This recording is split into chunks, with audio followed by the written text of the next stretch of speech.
Welcome to Flawless Shoe Reviews. In this video we're looking at the Nike Structure 25. We're going to break down why it's one of the best stability shoes that Nike have to offer, feels slightly different than most of the stability shoes on the market, and it's an excellent option if you're looking for some arch support. So first of all, let's look at the cushioning underneath. So you've got the Cushlon 3.0 in the midsole, which is a relatively firm midsole, so when you apply pressure to it you don't sink into it too much. You feel that end feel relatively soon and it pushes you back out again. So it's not super soft like we see in the Gel Kayano 32, and it's a little bit firmer than what we see in the Adrenaline GTS 24. So that Cushlon foam is 37 mils in the rear foot, 27 in the forefoot, so you've got a 10 mil drop overall, and it comes in around 322 grams for size 9 men's US. So it's a relatively heavy shoe, but it fits in with a classic stability shoe because of the extra stability features. You have to factor in the extra weight. Now it has some arch support on the inside of the shoe, which you can see here. You do feel that when you put your foot inside the shoe immediately, so it does push up into your arch. If you're someone who enjoys that element of pressure underneath your arch, you'll really enjoy the Structure 25. When you're transitioning from the back to the front of the shoe, whether it's walking or running, you feel that arch support because of the firm cushioning. It doesn't sink around it, so you feel that pushing up underneath your foot, having to control those pronation moments.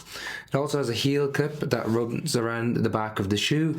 That helps to wrap around your ankle, give it extra elements of stability when you initiate contact with the ground, helping to control those pronation forces as soon as you hit the ground.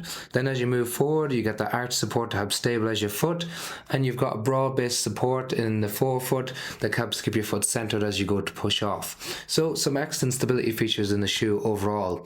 And as we move on to the top of the shoe, we've got a really broad forefoot, so around the ball of the foot gives you plenty of space for your toes to splay.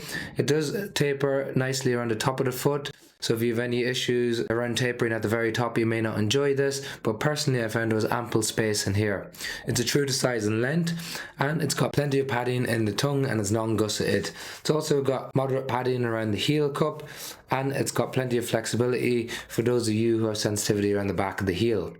So overall, in terms of performance, personally I find it an excellent lifestyle shoe for walking around, for casual walks, longer walks. When it comes to running, it's a little bit on the firm side for me. You don't get that energy return that you might like from it. It sits somewhere between the Brooks Adrenaline GTS 24 and the ASICS GT-2000 version 13 for me, in terms of it's not as responsive as what we see in the GT-2000, but the cushioning is a little bit firmer than what we see in the Adrenaline GTS 24.